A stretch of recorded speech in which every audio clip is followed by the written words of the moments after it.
Isabella of France. She was born 1295, the only surviving daughter of Philip V of France and Joan of Navarre. She was as beautiful as she was smart, notable in her diplomatic skills, as well as having the skill to charm people to follow her actions.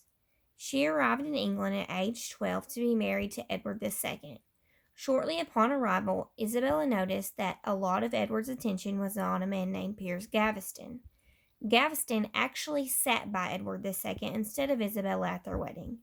Gifts that were given by guests were also given to Gaveston. This was quickly noticed by Isabella's family, her uncles and her father. It just did not sit right with them. Soon, the people of the country started to notice Edward II's favoritism towards Piers Gaveston. He was eventually forced to exile Piers to Ireland. A few years later, Piers arrived back in England, and for a few years things remained calm. In 1312, a civil war caused Edward to abandon Isabella while him and Piers Gaveston attempted to fight the barons. Edward was unsuccessful and left Piers alone, where he was captured at the Scarborough Castle. He was executed by his enemies shortly after. In 1312, Isabella gave birth to their first child, Edward III. 3 more royal children followed: John in 1316, Eleanor in 1318, and Joan in 1321. By 1320, the king had a new favorite, a man by the name of Hugh Despenser. The two were believed to have a sexual relationship. Homosexuality was almost forbidden in this time era. It was a crime punishable by death. To avoid a second civil war, Isabella intervened. She publicly begged the king while on her knees to exile Hugh Despenser. While the king did exile Hugh, he had the intention of bringing him back.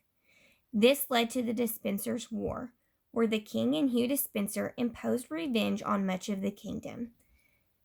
Edward and Isabella were soon to separate because of the bitterness between them and his own selfish ways when he refused to protect his wife. Tensions rose between England and the homeland of Isabella, which is France. In 1325, Isabella sought her help of her brother, King Charles VI. When he seized all of Edward's French possessions, this was a very big outrage to King Edward.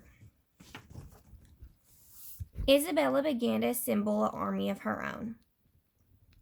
She was soon to overthrow her new enemy, who was actually her husband.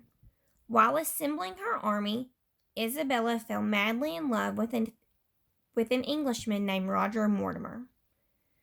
In 1326, Isabella, Roger Mortimer, and her eldest son, Prince Edward, landed back in England. With the news of the invasion on the horizon, King Edward fled towards Wales. During the invasion, Isabella was able to gain her 2 younger daughters back who had been held by King Edward and Hugh Despenser. Despenser escaped, but was captured 2 weeks later in Wales with King Edward. Hugh Despenser was hanged and quartered in front of a very large crowd. In all of this, Isabella's plan was to have her 14-year-old Prince Edward crowned so she and Roger Mortimer could actually run England. When he was dethroned, Edward II was imprisoned inside Berkeley Castle, where he died. Legend has it he was executed by a hot poker, and his screams could be heard through the castle walls. After 4 years of the alliance that brought them to power, Isabella and Roger Mortimer started to have a diminishing hold on the nation. Edward III was now an older, more noble king and was fed up with Mortimer's grip on power. The King Edward III had Roger Mortimer executed despite the begging of his mother. Isabella spent the rest of her days in confinement and passed in 1358 at age 63. Before her death, she grew a very strong relationship with her daughter Joan and also a very strong belief in religion. She spent most of her older days visiting shrines and different kind of religious sites.